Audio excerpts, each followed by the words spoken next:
Come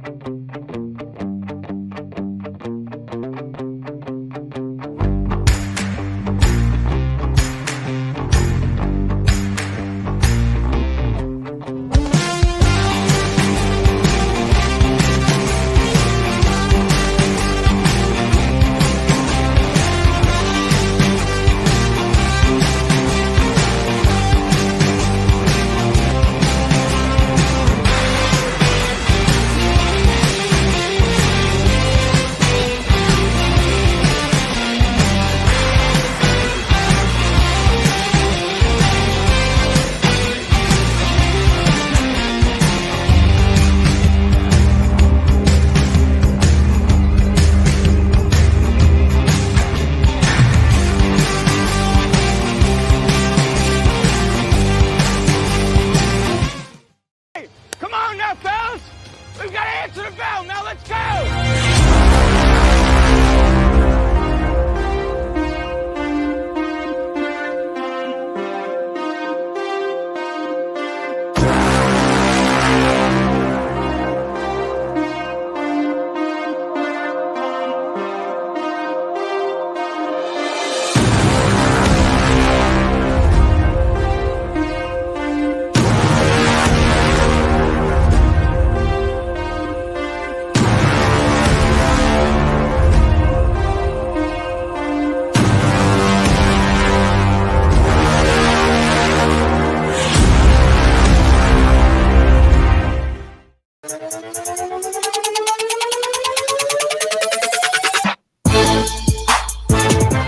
Welcome into Reaction Monday here on Main Street Sports Today, presented by Mid-Tennessee Bone and Joint. Chris Yow, Mo Patton, glad to be with you on this beautiful Monday outside here in southern Middle Tennessee.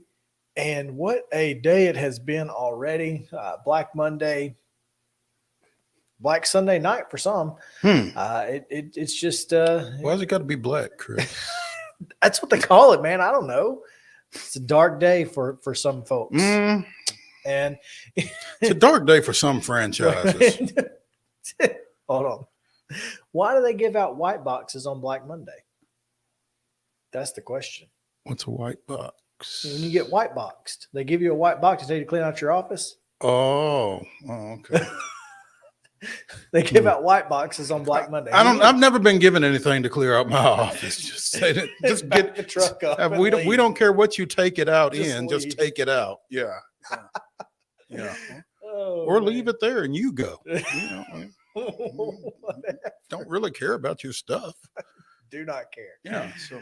Oh man. Maybe, but yeah, they give out. Maybe I've just not been fired by the right people. Well, I was gonna say, the folks that we've been fired by didn't have a whole lot of money to be buying boxes of any color. Yeah. Yeah, so it didn't matter. Yeah, that was their excuse, actually. So. 100%. Yeah. Although, they're going to give you some money to leave on occasion. And they're going to pay somebody else. So dumb. Anyway. Oh, yeah. Gosh. Enough about us. I digress. Yeah. Oh, we've got a good show for you. Max HERZ is going to talk about the PREDS' recent upsurge. And I guess you can surge downward, technically. So upsurge is okay, I guess. Surge upwards. I think surge is probably takes care of it. Yeah. I don't know that it needs a adjective. No, I don't think so either. It's no or an adverb. I think surge is a verb. Would be a verb. Yeah. Yeah. So, yeah. There's no. Is it surged?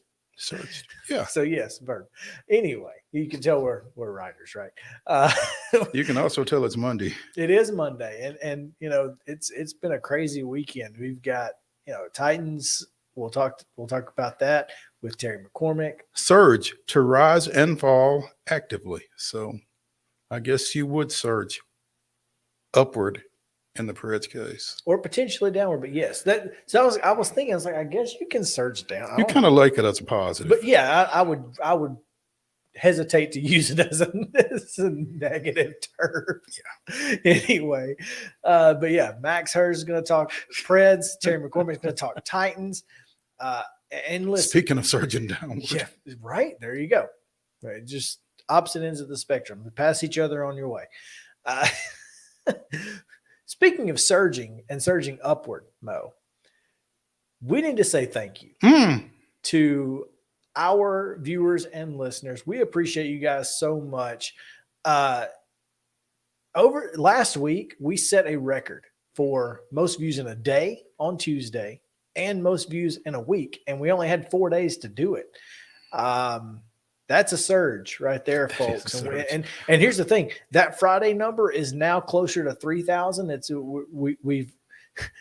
We're about 2,400 on Twitter alone. So then you add in the 500 plus that we got on Facebook. And we're inching closer to 3,000 on that Friday number. So again, we know you have options in the 2:00 hour. There's plenty of them out there.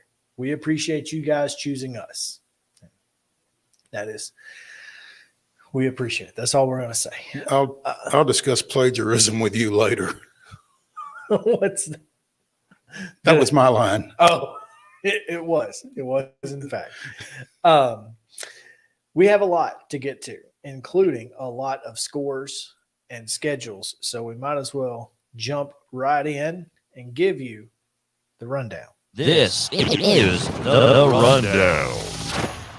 The Monday Rundown is brought to you by Zion Christian Academy. ZCA offers a faith-based, Christ-centered education in Murray County. Give them a call today at 931-388-5831 or visit zioneagles.org to schedule your appointment today. Zion Christian Academy, prepared for college, equipped for purpose. Girls basketball action on Friday. It was Webb School 62, BGA 20, Brentwood 68-30 winners over Centennial, Clarksville down Beach 56-51. Dixon County 72-53 win over Clarksville Northwest, and Collinwood a 75-14 win over Hampshire. Columbia Academy 55, Franklin Road Academy 29, Creekwood 53, Portland 26. Carioca down Santa Fe 40-30, and Donaldson Christian winners over Davidson Academy 55-44. It was Deschler, Alabama 62, Loretto 55. Eagle 53-52 winners over Fayetteville. Ezo Harding down Friendship Christian 58-14. And FC Boyd was a 53-16 winner over Zion Christian. With Page 70, Fairview 37, Hillsboro 53, Franklin 38, Moore County down Giles County 58-25. And Clarksville Academy was a 55-36 winner over Good Pasture. It was Greenbrier 73, Montgomery Central 31, Green Hill 57. Cane Ridge 26 and Waverly a 33-31 winner over Harpeth. Also, it was Hendersonville 42, Wilson Central 29, Hunters Lane 37, Clarksville Northeast 35, Independence with a 58-55 win over Summit. Henry County defeated Kenwood 76-32. It was Blackman 67, Laverne 15, Liberty Creek with the 33-31 win over White House. Joe Burns 40, Merrill Hyde 22, Nashville Christian 78, Mount Juliet Christian 18, Murfreesboro Central 68, Martin Luther King 13, Nolensville with a 46-41 win over Ravenwood. Oakland defeated Columbia Central 66-47, Wayne County with a 67-44 win over Richland. Shelbyville defeated Riverdale 52-12, Siegel 46, Smyrna 33, Gallatin 65, Springfield 29, Lawrence County with a 36-33 win at Summertown. East Robertson defeated Trousdale County 50-46. Westmoreland defeated Watertown 59-36. And Sycamore with a 42-33 win over West Creek. In boys basketball action, it was Battleground Academy 56-55 winners over the Webb. Big win there for the Wildcats. Bradley Central 55, Stewart's Creek 47, Centennial 42-40 winners over Brentwood. It was Beach 70, Clarksville 55, and Northwest 51-50 winners over Dixon County. Collinwood down Hampshire 67-34, and Columbia Academy was an 83-67 winner over FRA. Creekwood down Portland 63-49. It was Santa Fe 65, Culleoka 45, Davidson Academy 68-27 winners over Donaldson Christian. Rossview 84, Dixon County 62. Dixon County played two teams in Clarksville on the same night. I can't. I wouldn't think. Okay. Fayetteville 55, Eagleville 47, Ezo Harding 45, Friendship Christian 43. It was Zion Christian 69-18 winners over FC Boyd. And Fairview down Page 49-40. It was Glencliff 69, Valor Collegiate 48. Good Pasture pulls away late for a big win over Clarksville Academy, 67-45. It was Grace Franklin, 63, USN 52. Greenbrier, 71-38 winners over Montgomery Central. Green Hill, 42. Cane Ridge, 28. And Harpeth, 63-54 over Waverly. Also, Wilson Central defeated Hendersonville 60-48. Hillsborough with a 61-55 win over Franklin. Hillwood defeated Maplewood 61-39. Hunters Lane with a 71-56 win over Clarksville Northeast. Independence defeated Summit 64-37. It was Kenwood 59, Henry County 56. Knowledge Academy 65, STEM Academy 46. Laverne 44, Blackman 36. Liberty Creek with a 57-45 win over White House. Brentwood Academy defeated Lipscomb Academy 74-61. It was Joe Burns 49, Merrill Hyde 32. Nashville Christian 69-32 over Mount Juliet Christian. Martin Luther King defeated Murfreesboro Central 42-39. Ravenwood with the 53-48 win over Nolensville. Oakland defeated Columbia Central 59-52. Father Ryan 60, Pope Prep 48. Richland with a 60-51 win over Wayne County. Riverdale down Shelbyville 61-29. Smyrna with a 64-46 win over Siegel. Gallatin defeated Springfield 59-40. Lawrence County with the 66-56 win at Summertown. It was East Robertson 65, Trousdale County 28. Westmoreland with a 55-45 win over Watertown, and West Creek defeated Sycamore 76-39. On Saturday, girls basketball action, Providence Christian fell to Campbell, Georgia, 71-58. It was Columbia Academy, 83-52 winners over Tennessee Heat. Christ Presbyterian edged Brentwood Academy, 57-52, and Creekwood down Dixon County, 62-43 in that cross-county rivalry. Harpeth Hall was a 37-34 winner over Father Ryan, and Monsignor Scanlon. There we go. That's a lowercase L, not a capital I. Of New York, edged Page 52-50. Nashville Christian 44, Middle Tennessee Christian 40. Boys basketball on Saturday, Zion Christian down to Academy of God 61-40, and Bowling Green, Kentucky down to Whites Creek 85-45. It was Columbia Academy 73, Tennessee Heat 59, Brentwood Academy 68-57 winners over CPA. Dixon County took care of Creekwood 67-57, and Lawrence County down to Fairview of Alabama 63-59. It was Nashville Christian 52, MTCS 51, and West Creek 61-54 winners over Ohio County, Kentucky. On Sunday, girls action, Bishop Kenny, Florida 40, Providence Christian 31, and Page, 75. Christ Episcopal of South Carolina 14. There you go. Women's basketball over the weekend. Drake with a 94-63 win over Belmont. It was University of Tennessee women with an 84-71 win at Vanderbilt. Belmont defeated Northern Illinois 67-61. Tennessee State with a 79-74 win over Lindenwood. Lipscomb defeated North Florida 69-63. Austin P with a 50-46 win over Stetson. Middle Tennessee State women with a 76-57 win over North Texas.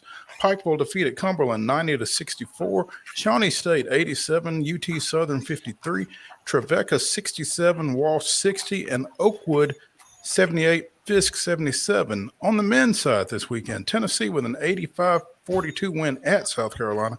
Missouri downs Vanderbilt 85-82. Tennessee State with a 60-57 win over Lindenwood. Belmont 74, Missouri State 61.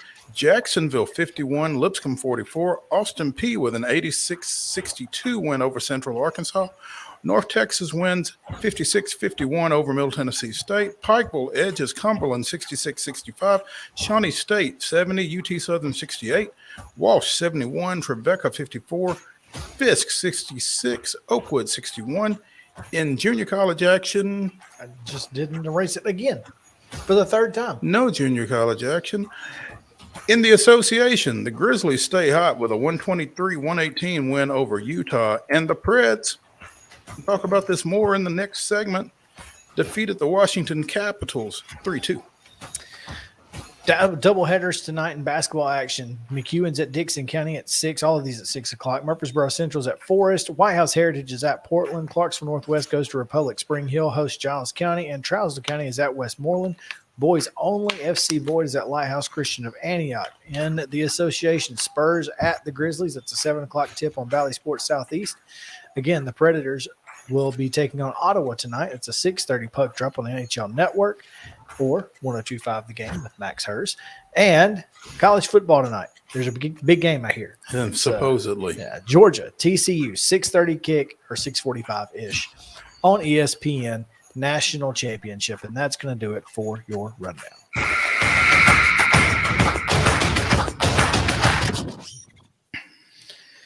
Wasn't the longest we've had, but No. it was fairly lengthy. Right at 10 minutes, which it seemed a lot longer, but it wasn't. Yeah.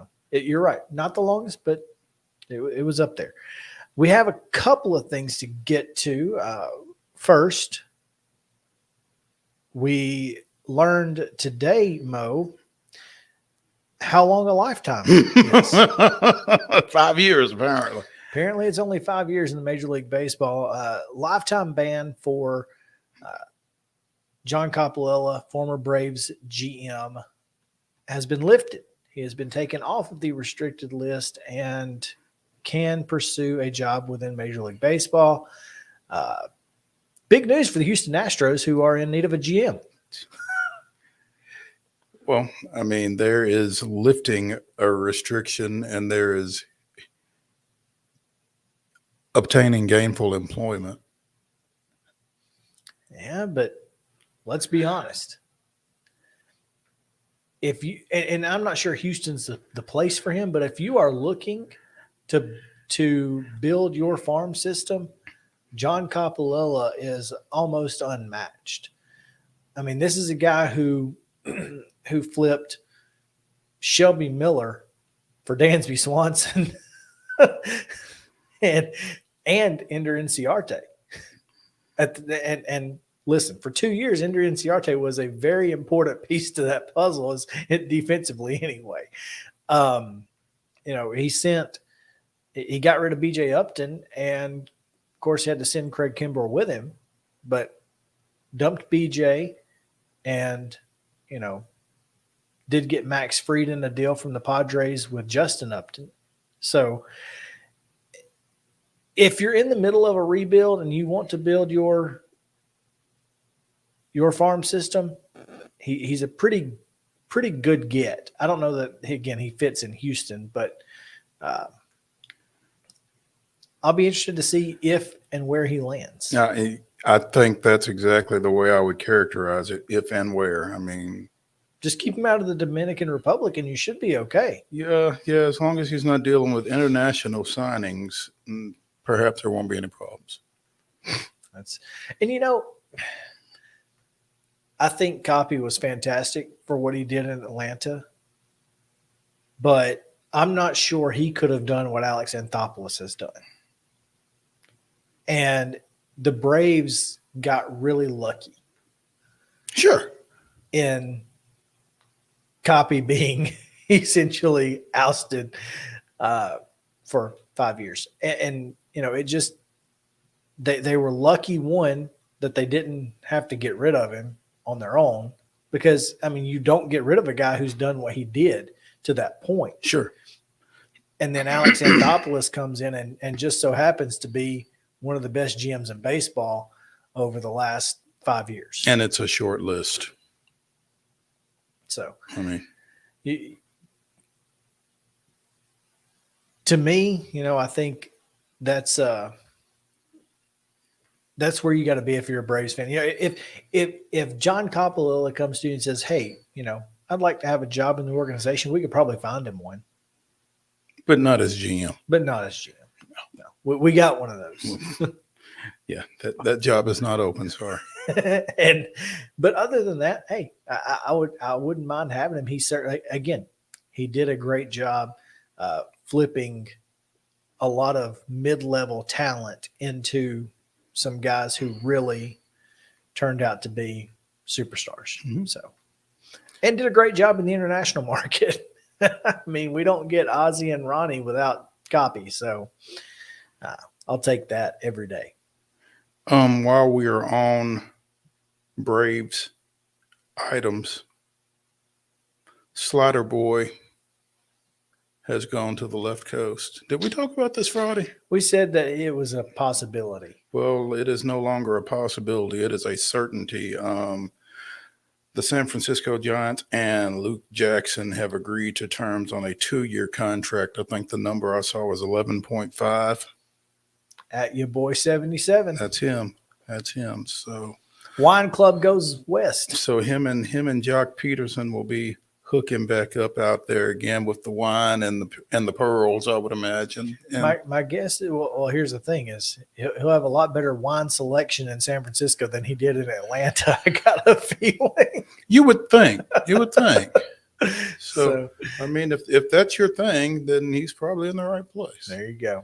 If rings are your thing, not so sure. Probably not. I don't know. I mean, San Francisco's been in the mix the last couple of years, but they've certainly not gotten over that hump for sure. Yeah. Oh, well, let's take a break. We do need to talk Preds, and Max HERZ is standing by. So we go to our first break of the day. Max will be right back after this on Main Street Sports Today, presented by Mid-Tennessee Bone and Joint. Y'all stick around.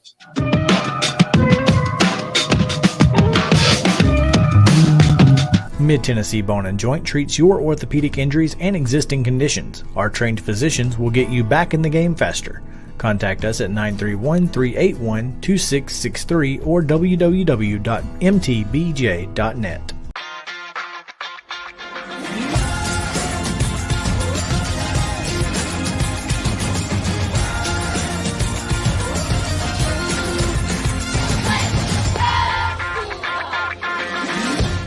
Hey folks, while we take a quick break from the show, I want to tell you about our friends over at Custom Stone Handlers in downtown Columbia. Ed Rich and his team at Custom Stone Handlers believe in leadership. And outside of the military, our greatest leader building platform is sports. Custom Stone Handlers proudly encourages young people to get in the game. You can contact them today at 931-490-4990 or visit CustomStonehandlers.com. Jones & Lang Sporting Goods here in Columbia has been outfitting teams, officials, and anybody else from T-ball to college for 50-plus years. Be sure and check them out at 931-388-8060 or online at jonesandlang.com. Jones & Lang Sporting Goods, the look of a winner. Zion Christian Academy, ZionEagles.org or 931-388-5731. You can schedule your appointment. Go tour their campus. It is beautiful over there, and you're definitely going to want to see it. Again, it's ZionEagles.org. Give them a call, 931-388-5731, and schedule your tour today. Are you an enthusiastic sports fan? Want to have fun and get in on the action? Heck yes, that'd be awesome. Have great attention to detail? Want to stay active? Definitely. Want to give back to the student athletes in your community? Obviously, yes. Then you'd make an excellent high school sports official. We need more officials in Tennessee. Because with no high school officials, there are no high school sports. Sign up today at highschoolofficials.com. Mid-Tennessee Bone and Joint has been the official sports medicine provider for Murray County Schools for more than 40 years. We specialize in orthopedic injuries, and our Ortho Quick walk-in service lets you bypass the ER. Visit us online at www.mtbj.net. Ekholm, who had a big game last night in Carolina, an important goal. Novak makes the steal, drives right to the net, shoots, he scores! Tommy Novak back in the scoring column, his fourth goal. And the Preds continue to score and score often in this little upward surge. And now to talk about it, we have play-by-play voice, Max HERZ, who what's up, guys? Filling in for the man, the myth, the legend, Pete Weber. Max, what's up, man? Hey, guys. While Pete gets his mention, thank you for having me on, first of all. Sounds like his procedure went great today. That has kept him off the road the last couple months, and it'll be a little bit of a slow week for him at least, but we'll see him back at Bridgestone Arena soon. That's fantastic news. Best news we could get, obviously. Pete been dealing with a health issue, I guess, and like you said, Max, it was scheduled to be dealt with today, and I know everybody that knows Pete and a lot of folks that don't are just wishing for the best for him. He's as good as it gets, man. He really is. So, meanwhile, you get road duty. Yeah, it's been great. It's been a dream come true so far to be able to travel with the team and get to call all these games. And here we are, game 3 of a 5-game road trip, and it's an undefeated road trip so far. So it's fun no matter the outcome for me, but it's of course more fun when the team wins. And they've been great these last couple of weeks, and hoping to keep it going after 2 big wins in the U.S. Now we got 3 here in Canada against 3 more Eastern Conference teams starting tonight in Ottawa. Preds have won 3 of their last 4, dating back to December 30th when they downed the Ducks 6-1, took a loss on New Year's Eve to Vegas in overtime, and have since bounced back with wins at home against Montreal. And Piling up points, though, baby. There you go. Hey, if you can't win, at least score, right? So, and then, like you said, Max, wins back-to-back on Thursday and Friday over the Hurricanes and the Capitals, 5-3 and 6-2. So finding the back of the net here of late. Yeah, and to me, the turnaround really started the last Monday before Christmas against the Oilers. And since then, they've gotten standings points in 8 out of 9 games, 6-1-2 in that span. So 2 overtime losses, but 6 wins in 9 games. The 2 overtime losses, they certainly played well enough to win against 2 very strong teams, first in the Avalanche at home and then the Golden Knights on the road on December 31st. So I think that Oilers game was not only they ended a 6-game losing streak there, but their game made a total 180. They played well in every facet of the game. Every single player and coach that I've interviewed has said they're playing faster. And even though they're not necessarily dominating possession, as especially evidenced on Thursday against the Canes when they gave up 67 shots on goal, they're getting really good chances, burying the chances. All 4 lines and everybody on D are getting scoring chances and cashing in too. So they're getting what they need at least equally from everybody now, and they're starting to get back to their fullest selves. And it's shown recently as they climb up the standings, and it's been quite a turnaround these last 3 weeks. It's been really fun to watch. Currently sitting 6th in the Central Division at 18-14 and 6. Behind the Blues, working your way up. Blues, Avalanche, Wild, Jets, and the division leading Stars, who sit at 24-11 and 6. But got to start somewhere. And given the way this season started, this is encouraging. Yeah, they had 2 6-game losing streaks, which we've heard from the players. We can't do that again, obviously. But to be able to get out of stretches like that and create a stretch like you're having right now where you are playing your best is a pretty big accomplishment. I mean, nobody within the team buried them. A lot of people outside were burying them. A lot of people maybe thought they shouldn't keep the group together, as some people said in the offseason too. But it's such a long season. You're not even halfway done yet. The games are long and the season is longer, and there's a whole lot of time to get back into it. Well, and what's been the difference for this team? Obviously offense has found its groove here recently, but I mean, you don't just learn how to score overnight. They've known how to score, just been able to put it in the back of the net has been huge. But what made that difference? What changed? Anything? Yeah, it started and then it really happened, is how John Hines has termed it. So similar to what you're saying, Chris, that they started playing well and it still took a little bit of time for the results to come. Their defensive game came first, and then the offensive game came, you could say, after that, or maybe also because of that too. So the last 3 weeks, the power play has been much better after it was just absolutely helpless early in the season after a great year last year. So the power play has cashed in. Every line has contributed. They found some new line combinations with Philip Forsberg playing with Juuso Parssinen and Colton Sissons as the top line. And Forsberg is the only guy you would have expected at the beginning of the year to be a top liner out of that group. But it's a really good mesh because Forsberg gets a lot of chances. Sissons and Parssinen are both centers who can win faceoffs for you and help you get possession. Both of them drive play. Parssinen especially is a big body who doesn't take anything. And he's a big driver of offense. And Sissons plays well with Forsberg. We've seen him be the beneficiary of a lot of great plays by Forsberg, where he's been on the receiving end of a great pass where Phil draws a ton of attention. So that's been the top line. And then the second line, which came together originally for that game against the Oilers, Cody Glass and Nino Niederreiter playing together as a tandem. Originally, they were with Tanner Jeannot. Now they're with Mikael Granlund. So another one of those would-be top liners if everything was clicking, with two other guys who were new to the team this year, and they've become a shutdown line. They've been playing against the other team's best line pretty much every game since they've gotten together, and it's really helped Glass get regular ice time and help him get to his game offensively as well. And we saw it with the goal in Carolina on Thursday night. Granlund doing his thing, drawing a defenseman behind the net, and making a beautiful pass to Cody Glass, who is in the crease wide open because of all the hard work that Granlund did. So that line's been great for them on both ends, and it's a trio that is given their best hockey of the season during this stretch, as almost everybody is.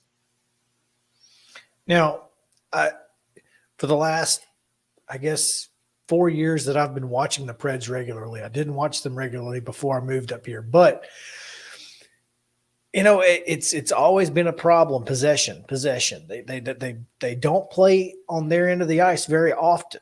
And how sustainable is that for this particular team? Because, obviously with Pecorine, you didn't have to worry too much because he was going to give you, he was going to stand on his head most of the time if necessary.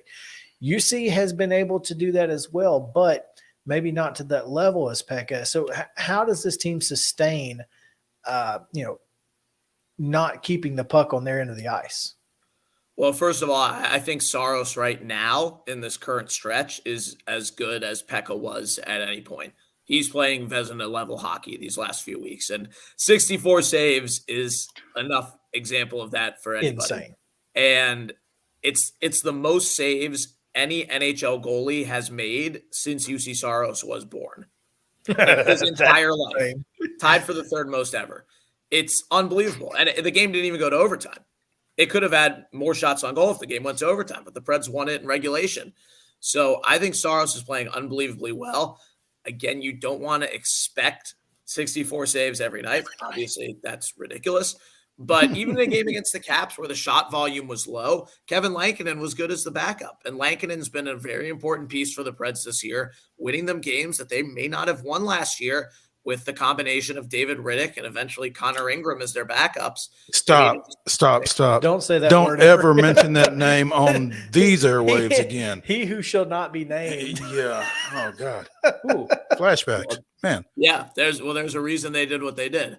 But to answer your question, it's not sustainable. Obviously, I mean, you're not looking for that high volume on your goalie every night, but it is how they're winning right now. And it'll be interesting to see tonight against a team in the Senators that isn't better than the Preds, I don't think, but they're as hot as the Preds right now. Who can dictate play? And I think another piece of that, looking at the Sens, who I think are a very interesting opponent, who the Preds just saw and lost to at home when they were not playing well last month. The Sens got smoked at home on Saturday night by the Kraken, 8-4. They got killed. So it'll be interesting to see how they bounce back and how that dictates how the game starts and how much the Preds can drive offense.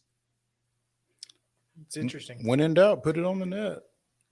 I mean, good things happen. Well, you have to have the puck to do that. And that has been the issue over time. But it does appear like this team is playing much better. And obviously the Central Division, Max, is very tough. You just heard. I mean, it's rare that you have a team with a winning record sitting in the lower half of the division. What does that mean for this team?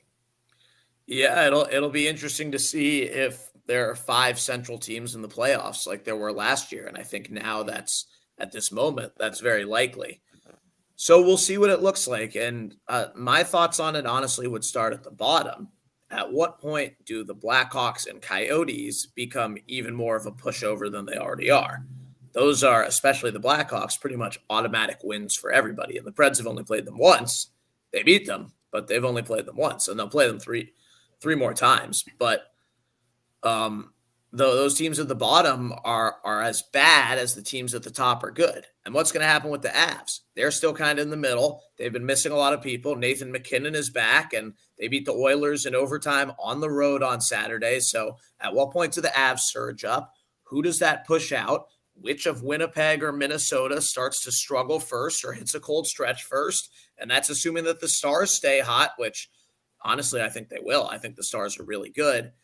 But the Preds are definitely an interesting place because they're in between that top group and that bottom group, and they're going for it as they should be. So it'll be interesting to see where they slot in. And I think it makes the non-division games even more important, of which there are many the rest of this month.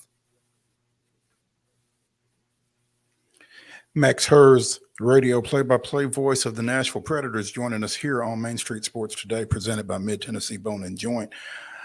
The Predators take on Ottawa at 6:30 tonight. Not to be confused with Ottawa. No. Very big difference. Big difference. Yeah, who's Ottawa hockey playing tonight? That I could not tell you. I think they've got Red Bank. That's what I heard. Maybe East Hamilton, not sure. But the road trip continues Wednesday at Toronto and Thursday at Montreal. Got a back-to-back there before returning to Bridgestone for a Saturday night 7:00 puck drop against the Sabres of Buffalo. So, Max, I guess the challenge is right now just to try to close this road trip out on a high note or stay hot here over these next three. A 5-0 road trip obviously would be perfect. Who knows what that looks like with 3 games in 4 nights. I think the Canadiens are extremely, extremely beatable. They were in Nashville last week, and having now seen pretty much all of the bottom teams in the NHL in person this year, I know the Canadiens aren't there in the standings right now. I think they're the worst team that the Preds have played. So I think that needs to be another win. Maple Leafs are in good shape right now. We have not played them yet this year, so that'll be a fun one to start the back-to-back on Wednesday. And as I said, I think Ottawa's a 50-50 tonight. They're not as good as you are per se. Preds definitely have better goaltending and definitely have better defense, but the Sens are hot right now, just like you are. So it'll be interesting to see. And I think 2 out of 3 in this Canada stretch would be a very positive result, which would mean 4 out of 5 on the road trip after taking one that, I mean, like I said, 64 saves. You're never going to expect that. So what a way to start the trip. And I think that and the sweep in Washington thereafter with your backup in against the Capitals, that makes any result you get on this road trip look even better than it would be otherwise. But I think they've put themselves in a really good position to finish off this road trip well. And then once they get back the rest of the month, 6 home games, only 1 road game, and it's in St. Louis. Blues are really struggling right now, and that's the shortest trip on your schedule all year. So the Preds are in a really good position. After that, they'll have their bye week and the All-Star game. This next 3 weeks, home heavy, and very important to win some road games before that too. Max, as always, fantastic stuff, man. We appreciate you catching us up on Nashville's hockey team, and we look forward to hearing you tonight and going forward. Yeah, my pleasure, guys. Thank you, and thank you, Justin. All right, we will take a quick break. When we come back, talk a little Titans and Black Monday. How about that? So stick around. Main Street Sports Today, presented by Mid-Tennessee Bone and Joint. We'll be back right after this.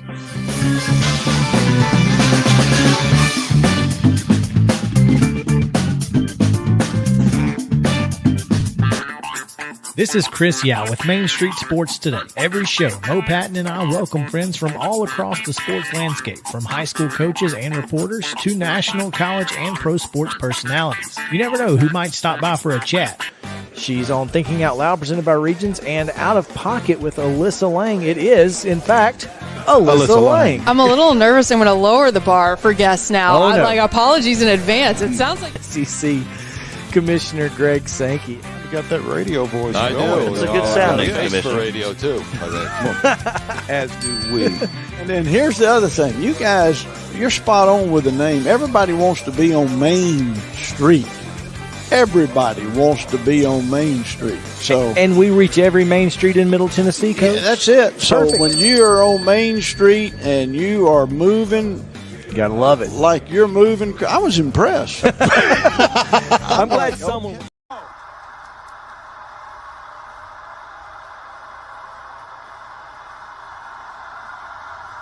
To me, the ball is rotating prior to the arm going forward. I think it's a fumble, and I like the fact that he let it go, let him get the 6 points. We can always.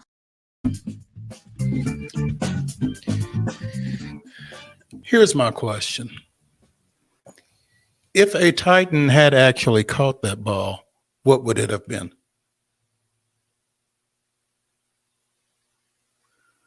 Would it have been a completed pass or would it have been a fumble recovery? 100% a completed pass if they'd have caught it in the air. Had it dropped and a Titans player had picked it up, it probably would have been an incomplete pass. Probably. Now, as I said in our group chat on Saturday night, I thought definitely a fumble. That was, Justin, I don't know if you can find my Twitter account and you can see the media in which I have screen grabbed the backside of that play. The front angle to me does look like there was that the ball was coming out. When you watch the backside angle, however, to me, it's pretty clear that Dobbs's arm is going forward well before his arm is hit and the ball comes out. You can see the screenshots particularly, but you see his fingers are on the laces there. Mm-hmm. And his fingers are on the laces there. The ball is not out of his hand at this point. And so, again, you go back to the other one, to the other picture, Justin. No, the picture that's directly beside that one. Okay. Look at his arm. Then you look at the next picture. His arm is next to his ear. The ball is in his hand. That is a forward motion. Therefore, it's an incomplete pass. Whether it was an incomplete pass or a fumble, they seem to come up with a definitive pretty quick. Way quicker than that play warranted. It was almost as if the call to New York wasn't to the replay office, but rather to the commissioner's office. We want to let this stand, right? Because the Titans going to the playoffs doesn't make a whole lot of sense, bad as they are. And I'll be honest with you, it really didn't make a whole lot of sense. But the Jaguars go into the playoffs with the hotshot quarterback and the Super Bowl winning coach and the surge. The worst to first type thing. I get it. Look, I mean, there's a lot of great storylines there. Still didn't get him a Sunday game in the divisional round. Has it been there you announced? go. You should, look, he's blocking. Josh Dobbs still blocks better than anyone on his OL. No questions there. Still love to know what you did to him. Wouldn't we both would love to know what you did to him and what I did to Stack. Well, apparently Stack's just that's what somebody was saying. He's just throwing them out. Yeah, I don't know. You Dobbs get a block too. and you get a block and Dobbs may be throwing them out too. I don't know, but he's certainly not doing it to. He's blocking more than Dennis Daly did, and you know. That's another name that shouldn't be mentioned on these airwaves again. Here's something I want to throw out there, and this was, I think, posted. It might have been posted on a comment on your Facebook post about whether Downing was still employed. But why not just run the ball 3 times, let Stonehouse flip the field, and let your defense that has been perfect in the second half work. It doesn't make any sense. The more I think about it, the more frustrated I am.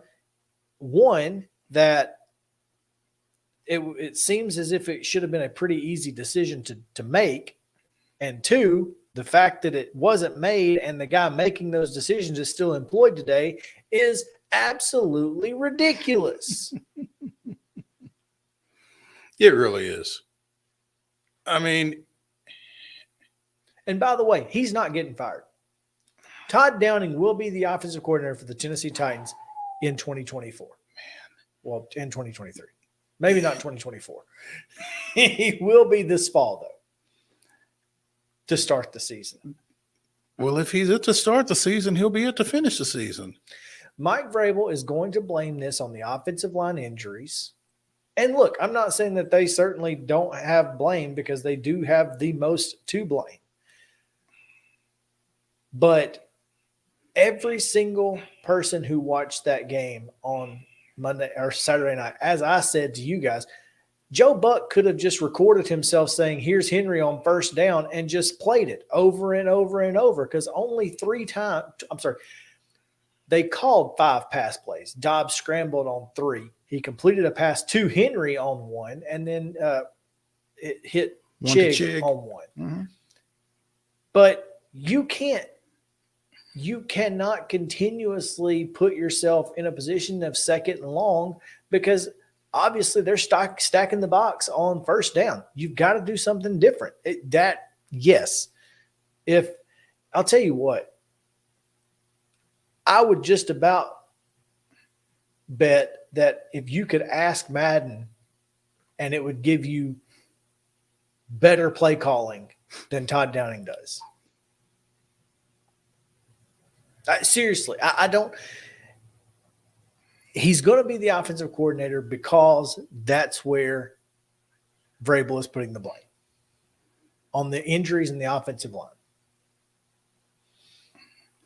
I don't know if you saw the post on my Facebook.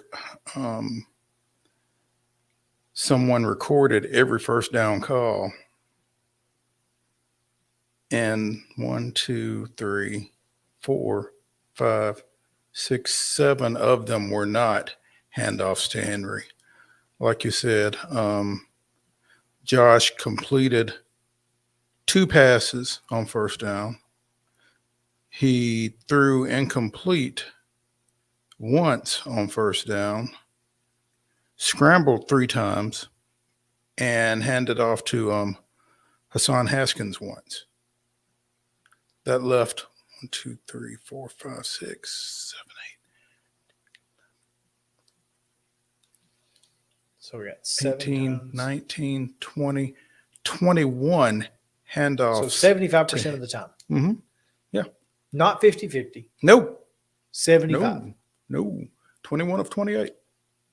And 4 of those, the 3 scrambles, were all in the fourth quarter. Hmm.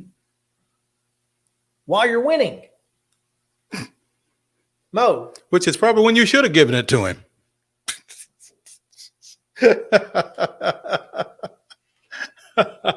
To keep the clock running. No. I got nothing. And 2 days later, he's still employed. And is going to be. This is absurd. That is decision making. That's got nothing to do with the offensive line. Nothing. Or with any other personnel. And here's the thing. And again, if I ever got the chance to ask Mike Vrabel a question, it would be the only question I ever got to ask him. Because the question that needs to be asked, and I understand, look, I get it. It's hard to get in that room and to stay in that room. So you got to ask the right question. You don't want to be antagonistic. Right. But you've got to ask the question, are you the adjustments your offensive staff has made in games that you scored double-digit points just twice in a 17-game season? You scored more than 3 points only 6 times. 6 times in a 17-game season in the second half. You couldn't score more than a touchdown or better. And you're comfortable with this, clearly, because you've not fired your coach yet. It's Black Monday. Now's the time. Tonight on Unsolved Mysteries, we'll explore how Todd Downing still has a job. It'll be a short episode because I'm not sure exactly what the explanation for that is. Your guess as good as ours. There we go. But yeah, it is Black Monday, and we've already seen Cliff Kingsbury fired. We saw Sunday night, Lovie Smith was. The Texans are going in a different direction. No, they're not. They're going in the same direction. The same one you've been going in. Yep. Fellas. I hate to tell you, but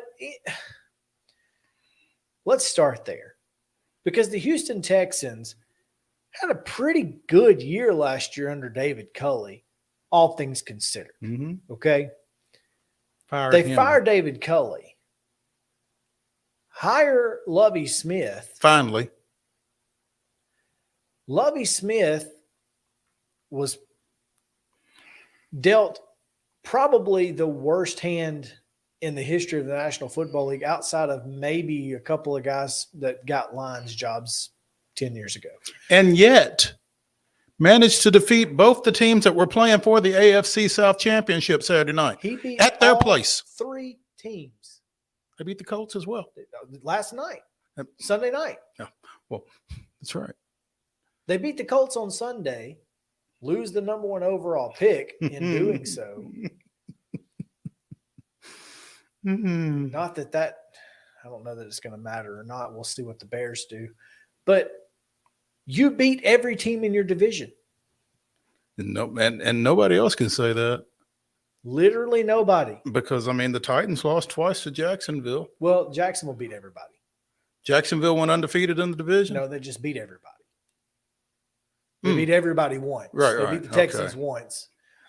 But the Texans beat everybody once. The Colts and Titans cannot say that. So, Lovie Smith, and a lot of people will tell you, Lovie Smith knew what he was getting into. He knew that this is what was coming. Whatever. I don't know. I don't know. Because I don't know that you take it if you know that. I mean, secure the bag. I don't know. Wonder how much of a bag it was. And who cares? I mean, crap, dude. You were in the league for 10 years. Yeah. As a head coach, you got plenty of money. Yeah, he was a head coach at Illinois and then 3 or 4 years. Yeah. So he's got plenty of money. Yeah, I don't think it was for the money that he did it. No. Look, Lovie Smith, David Culley, for that matter. David Culley deserved better. Oh, yeah. Lovie Smith certainly deserved better. Here's my question to you. If you're a coach in the National Football League, why did you take that job? Why the hell would you take Houston's job? Well, depending on who you are, this likely isn't going to happen to you. That's true.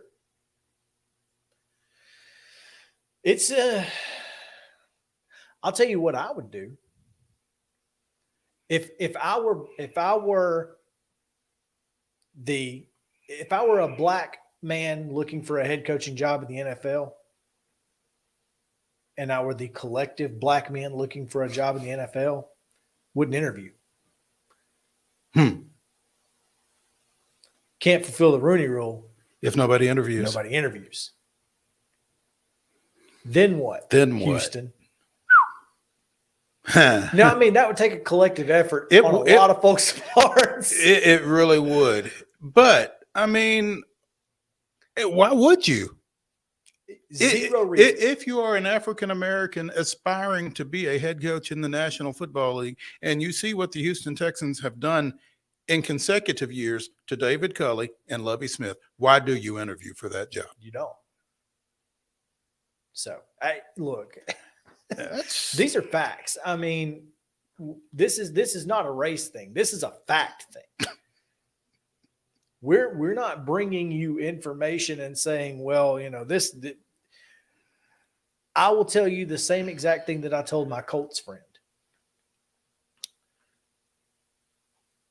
He said the Colts were going to trade everything they could to get the number 1 pick from the Bears. Okay. One, I don't know if they've got What do enough they to trade. have? Jonathan Taylor, maybe a couple offensive linemen. I don't know. To try to get the number 1 pick. I said, why? To take Will Levis that you can get it for? He said, well, they'll take C.J. or Bryce. I said, no, they won't. The Indianapolis Colts are quarterback racists. Go look at what Jacoby Brissett. Go look at every black quarterback that the Colts have had. Go look at every available quarterback that they chose Carson Wentz and Matt Ryan over. Same thing in Houston with coaches. Their first coach was Dom Capers. He was there for 4 years. Gary Kubiak was there from 2006 until the middle of the 2013 season. Wade Phillips served as interim for the remainder of that season, went 0-3. Bill O'Brien was there from 2014 to 2020. The middle of the season. That franchise. Destroyed it. Romeo Crennel took over on an interim basis to finish up the 2020 season, went 4-8. David Culley went 1 year. Lovie Smith went 1 year. So, I mean, they've had 3 black head coaches in a row. Well, again, Romeo was an interim, but yeah. But won 4 games with that team. Romeo Crennel won 4 games out of 12. David Culley went 4-13. And again, Lovie Smith went 3-13-1 with all 3 of those wins against the AFC South. They didn't even lose to the Colts. They tied the Colts and they beat the Colts. They didn't even lose to them. So yeah, I mean, you make a great point, and it'll be interesting to see how their coaching search goes. Arizona also looking for a head coach. Cliff Kingsbury out. And look, Kingsbury's out. Your quarterback is, 1, you don't trust him to watch film. 2, he's hurt. So if you're the Arizona Cardinals, or if you're a coach looking to go to Arizona, why? What's the J.J. Watt is retiring. J.J. Watt's gone. I mean, DeAndre Hopkins is probably. I don't know where his contract stands either. But what incentive does Arizona have? I mean, other than being a head coach in the National Football League. Meanwhile, Steve Wilkes is sitting in Carolina, kind of chuckling to himself, having finished up as interim over there. And is he going to get the job? You'd like to think, but I mean,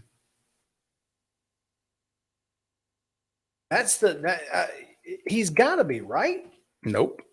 You know that. So the Bears are picked 1. Wilkes went 5-6 with a team that you fired the head coach from. Yeah, I think you got to give that guy the job. He almost took, which I know the NFC South is about as trash as it gets, but he almost went to the playoffs.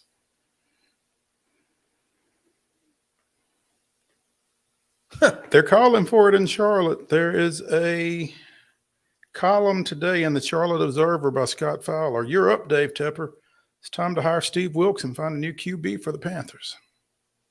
What do you do? And here's the thing. The Panthers are – where do they pick? 9. So the Cardinals have 3, by the way. Kyler Murray's hurt. If your only option – because you don't expect the Bears are going to take a quarterback, but you probably think they're going to trade because they can get a king's ransom for the 1 pick, right? So you got to think C.J. Stroud and probably Bryce Young are off the table.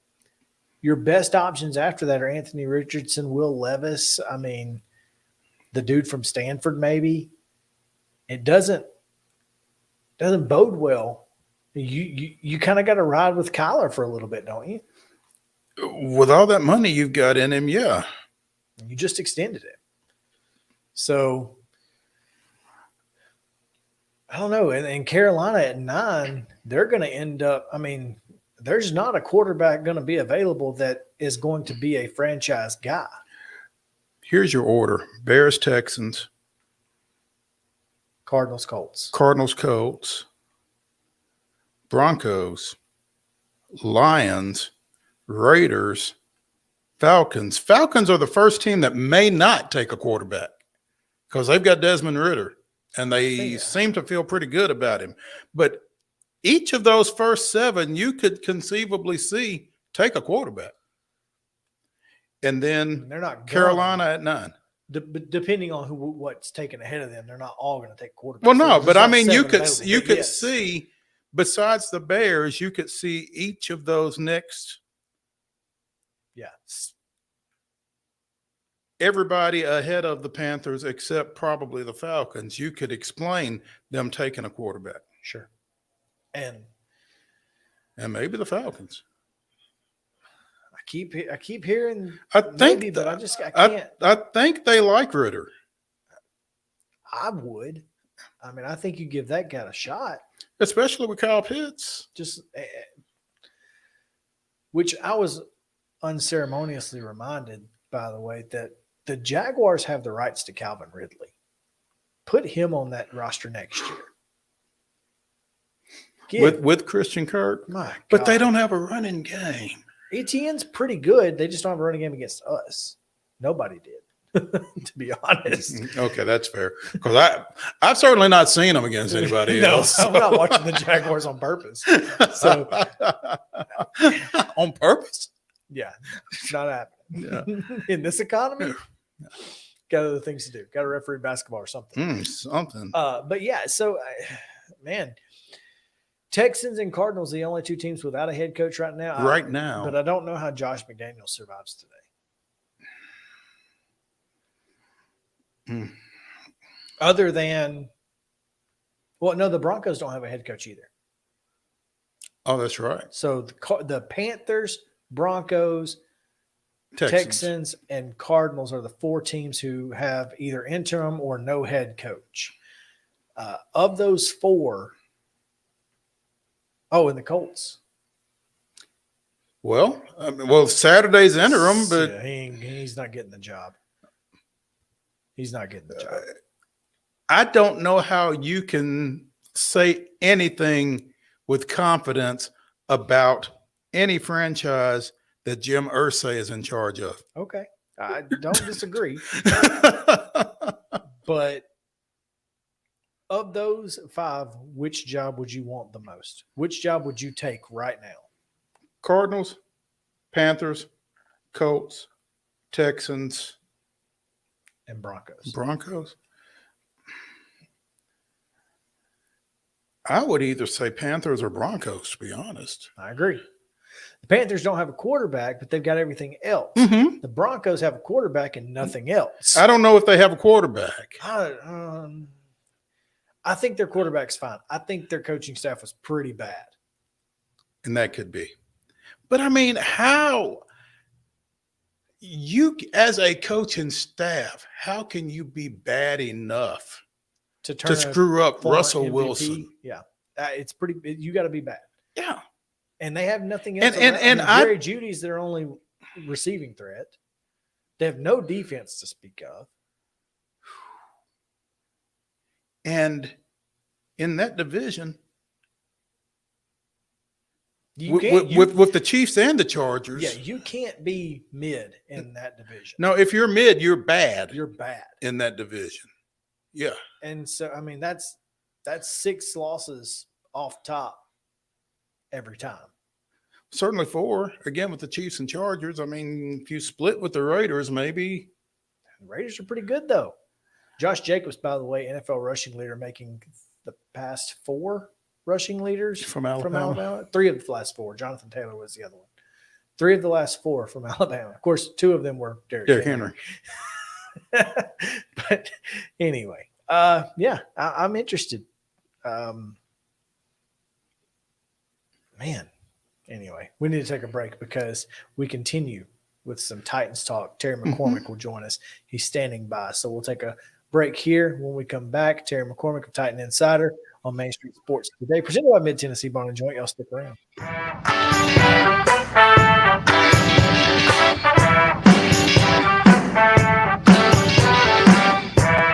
Mid-Tennessee Bone and Joint treats your orthopedic injuries and existing conditions. Our trained physicians will get you back in the game faster. Contact us at 931-381-2663 or www.mtbj.net.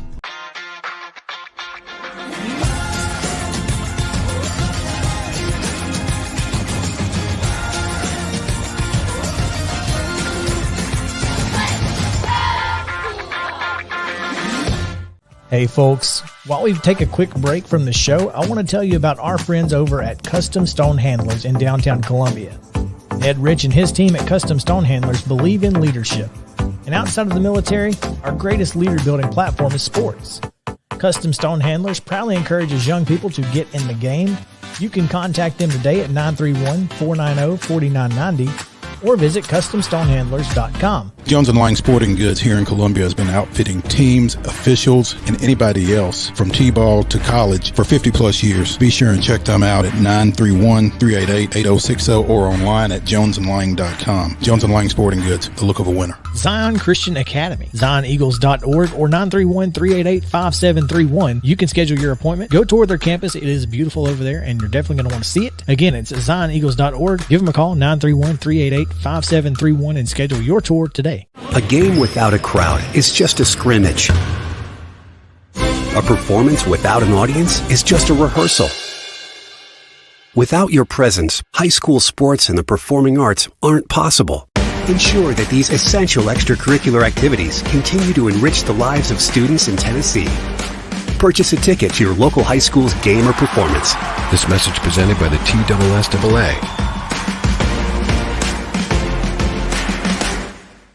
Mid-Tennessee Bone and Joint has been the official sports medicine provider for Maury County Schools for more than 40 years. We specialize in orthopedic injuries, and our Ortho Quick walk-in service lets you bypass the ER. Visit us online at www.mtbj.net.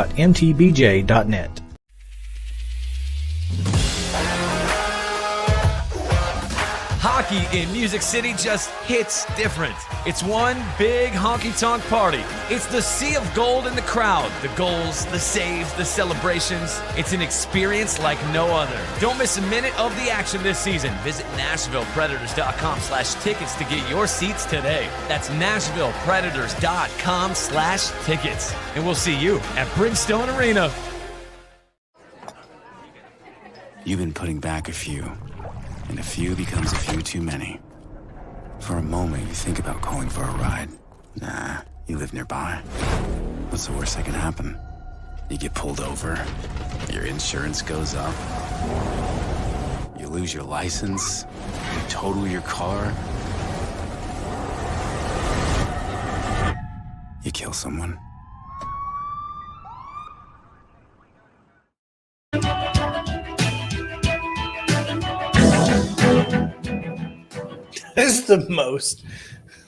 That is the most dark commercial. Just like that's the end. You kill someone, the end. Like, get your attention though, doesn't it? I mean, jeez. Like, oof. It serves a purpose. It definitely does. It's super dark, man. Oof. Well, almost as dark as Black Monday. No. Though it is not a dark day yet for Titans offensive coordinator Todd Downing. Hopefully it will. That was. Oh, yeah. Okay. I wasn't going there. I didn't even think about that. See, there you go. Over there with the big brain on Brad. But yeah, there's a lot of questions surrounding the Titans and their offseason. Obviously, they've got a GM search ongoing. A lot of questions concerning the offense. So let's bring in TitanInsider.com's Terry McCormick to talk a little bit about it. I know. Do we have to? He's about to get kicked what out is of here. This? I mean, I know Terry. No, Terry's no bandwagoner. No, I'll give him that. Terry, from the time from the time we worked together at the Daily News Journal back in 1986, I mean, Terry's been a Yankees fan, so I'm not going to give him a lot of grief for that. I am going to give him grief for wearing it on my show, though. Hey, even Tommy Bryan knows not to wear his Dodgers garb on our show. Yeah, yeah. Shoot. There we go. There we go. Now, Terry, folks can wonder what it is. Yeah. Half the teams in the league wear navy blue, so there you go. Yeah. Oh, Terry, did you go to locker clean out day today? I did, and there was a lot going on there, shall we say? That a lot of guys talking, and some of them knowing that it may be the last time they ever are present in that locker room, and that's always an unsettling feeling. I mean, you guys have covered your fair share of high school and college sports, and you always know how heartbreaking it is when seniors in high school or college have played their last game. And these guys on the pro level, they don't take it quite that hard, but there's still some sadness when that's it. Yeah, and when you know that that's it, and when you know how it ended, and the way it ended, I imagine it's particularly impactful, Terry. But clearly there are going to be some changes in that room, and there are going to be some changes in terms of who's putting that room together, and perhaps some changes in terms of who's coaching the guys in that room. So, like you said, a lot going on over there at St. Thomas Sports Park. Yeah, there are a lot of balls in the air right now, shall we say, that are being juggled, because you've got a general manager search going on. You've got, lots of guys whose contracts are up. You've got some guys who are going to be cap cuts. You've got all sorts of things that are uncertain right now. And you've even got the strategy, the philosophies. Like, do you want to take and try and improve the offensive line, improve the wide receiver core, add a couple of corners and maybe another pass rusher, and try and go one more time down the road with Derrick Henry, Ryan Tannehill, Kevin Byard, and all those guys who've been core players of this team for years? Or is it time to start over and, make a deeper dive into a rebuild? So, I mean, those are questions that are going to have to be asked.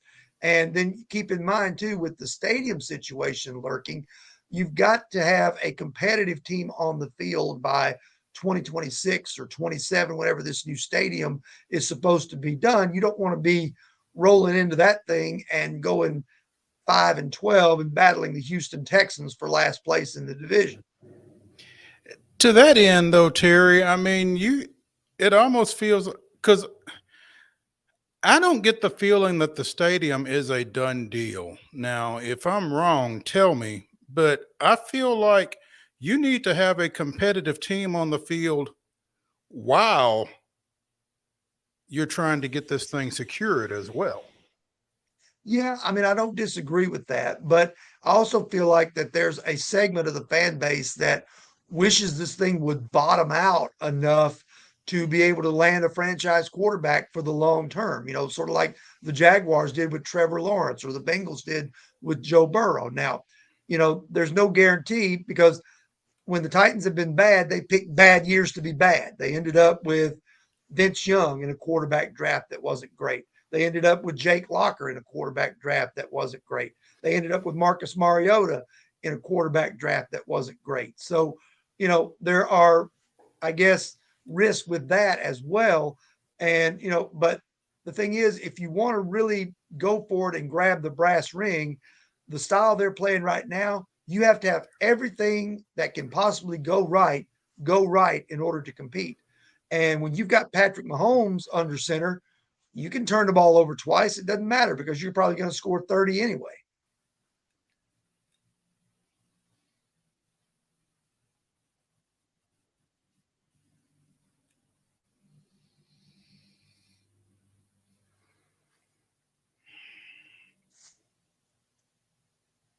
You got us, Chris Mo? Yeah, Hello. I can hear you. Hey, there we go. Yeah, we can hear you. Can Terry hear us? I can hear you now. I couldn't hear you for a little bit. I can hear you now. Well, good. That's we weren't saying a whole lot, to be fair, but yeah, it's tough because, like you said, they've not picked good years to be bad, as if you can necessarily control it. But at the same time, I mean, they've not exactly picked well those years either. So it's a combination of, maybe not having the talent to choose from and not evaluating that talent very well either, which has kind of gotten us to this point, I guess.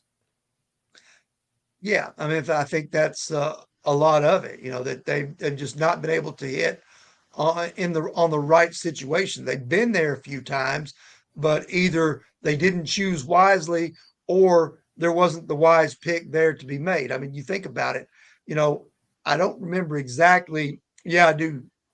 The quarterbacks that were out when Vince Young came out, the choices were Vince Young, Matt Leinart, and Jay Cutler. Obviously, Cutler would have probably been the best of those three long term, but still, I don't know that a lot of people would consider him a true franchise quarterback. When they picked Jake Locker, there were other guys like Christian Ponder that came out that year that weren't any, didn't really pan out to be great quarterbacks in the league. They missed by 1 year being able to get Andrew Luck perhaps in the next year's draft. And then, of course, with Marcus Mariota and the Tampa Bay Bucks made the choice for them when they chose Jameis Winston, it was basically Mariota or Winston, and both of those have turned into journeymen as well. They weren't going to take Winston if he had been available anyway. Probably not, because he had some off-field issues, but as it turns out, like the point became moot because Tampa Bay took him, and like I said, both those guys had their moments where they were great, and both of them had their moments where they weren't so great. Now, Terry, as as the offseason starts basically today, where are the Titans in their GM search? I know they did ask the Browns for permission to speak with their assistant GM. And I don't think that he's the guy that Kevin Costner played in Draft Day, unfortunately. Sonny. Yeah, I don't remember his name. It's a great movie, though. Yeah, well, it really was. Where are they in that GM search? Well, they've had some interviews, apparently going through second round of interviews. NFL Network put out a list of like 5 guys. I think there was one from the Bills. There were 2 from the 49ers. There was one, like you mentioned, from the Browns, one from the Bears. My question is this: why would you want anybody who has been with the Browns and the Bears recently? What kind of winning have those teams done? 0. Bears have the first pick in the draft. I don't want anybody associated with that. Give me guys from the Chiefs, the Bills, the Eagles. Give me somebody that was with the Rams last year. Give me somebody that knows how to construct the team and has seen a winning team constructed and been involved in that. Am I wrong? No. And it kind of goes back to what do the Titans do in the next couple of years?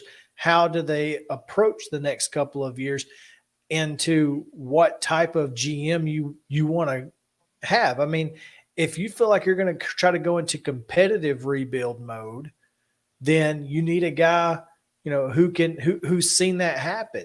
But if you're trying to blow it up, you might need a different guy.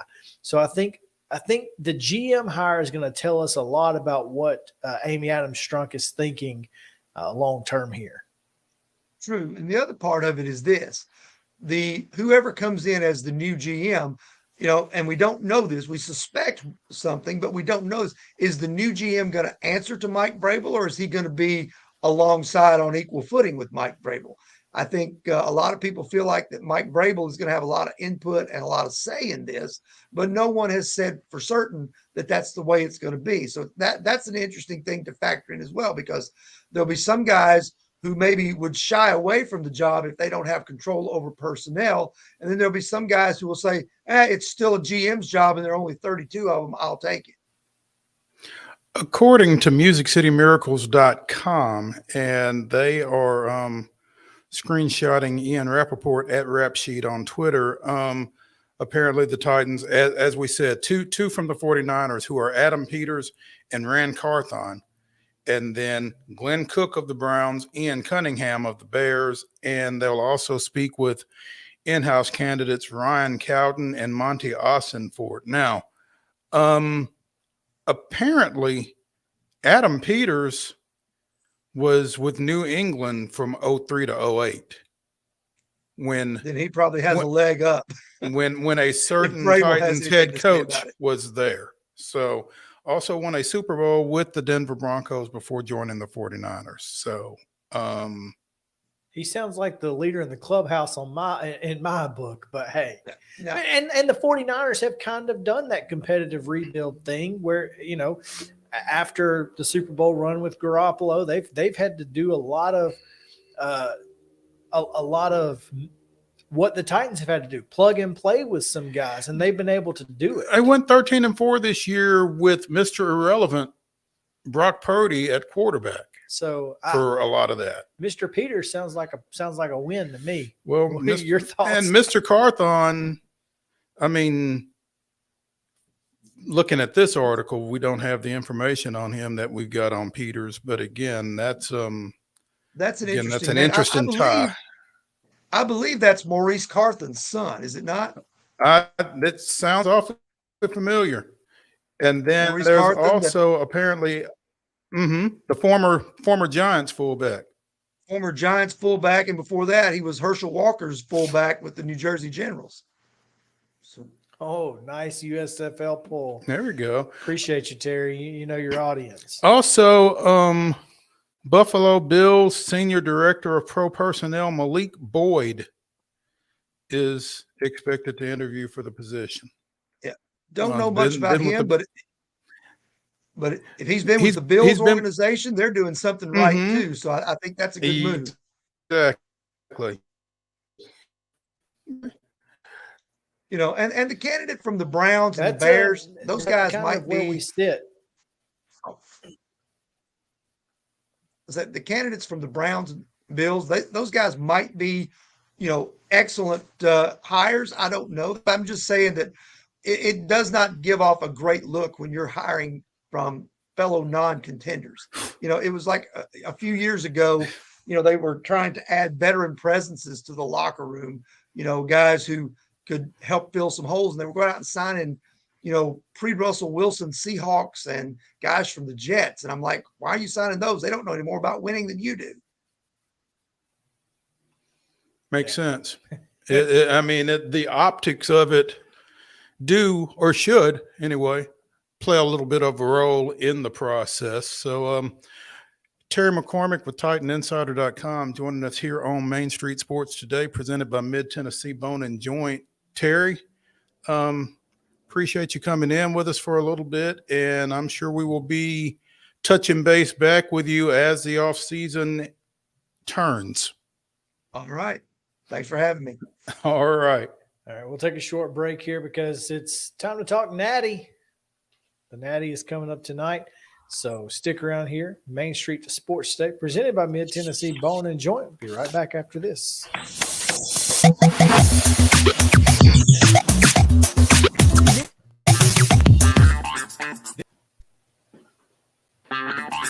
This is Chris Yow with Main Street Sports Today. Every show, Mo Patton and I welcome friends from all across the sports landscape, from high school coaches and reporters to national, college, and pro sports personalities. You never know who might stop by for a chat.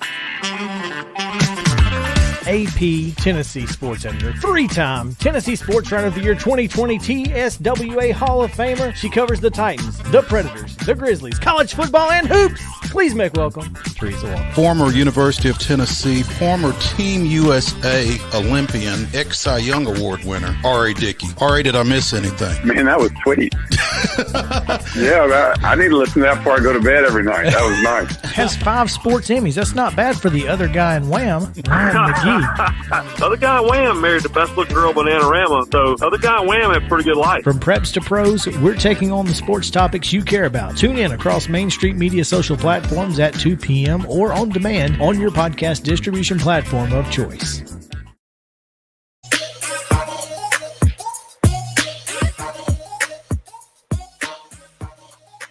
Welcome back in. Main Street Sports today is presented by Mid-Tennessee Bone and Joint.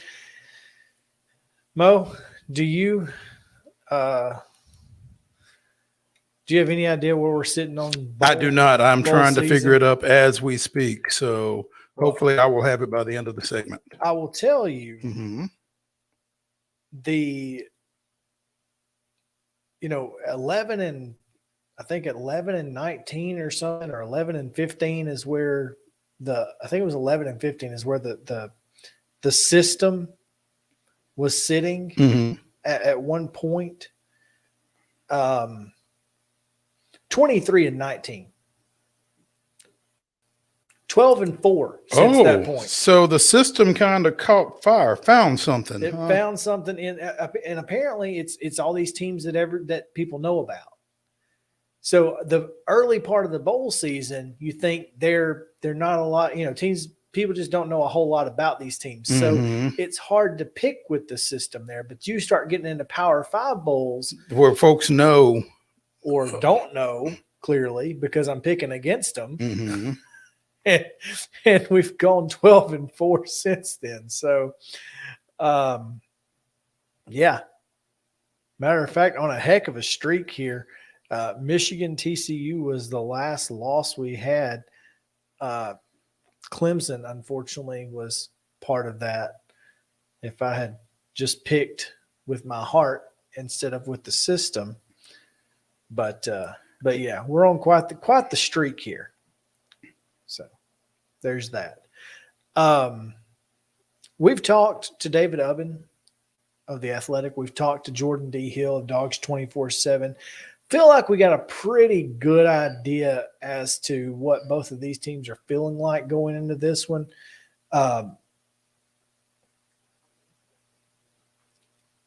It's kind of interesting because, like you said, Mo, or like you asked, what happens if TCU gets down in this one? Because they've been a second half team all year. Are they equipped to come back against a team like Georgia, who, if they know you've got to throw it, they can pin their ears back and go get you, and they can get home. Right. Feels like TCU's got to jump on them pretty quick if they're going to have a shot tonight, right? I think so. I think, though, that I think they'll stay in it if they get down. Now, I don't know that they come back if they get down. So that's kind of the dilemma to me. Sonny Dykes has been playing into this underdog role as he should.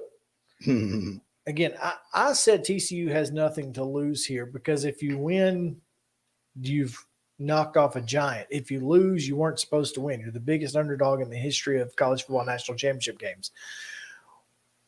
That being said, David Ubben said, yeah, they do have a lot to lose because this is an opportunity for them to take that next step forward. Do we expect TCU to parlay this into anything in the future? Or, I mean, they're kind of – they feel like they're a one and done because of, their recent – lack of success on the recruiting trail. Yeah, I mean, you would like to think that they could flip it into something more, but again, as we talked to David the other day, the new Big 12, it's tough to get a feel for, and I think a lot of teams have an opportunity to be good out there.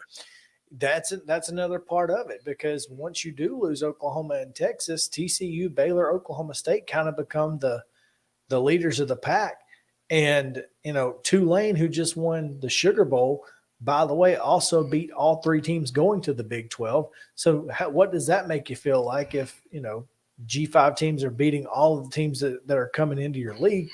I'm just curious to see how this one goes, but we've got to make a pick. Are we just picking it against the spread, or are we picking a score? We are going to pick against the spread. We will pick against the spread that is on ESPN.com, and that spread is 13.5 points in favor of the Georgia Bulldogs. 13.5 to Georgia. Justin? I'm going to go Andy Dalton alumni. All right. TCU for Justin. I, too, am going to go TCU here.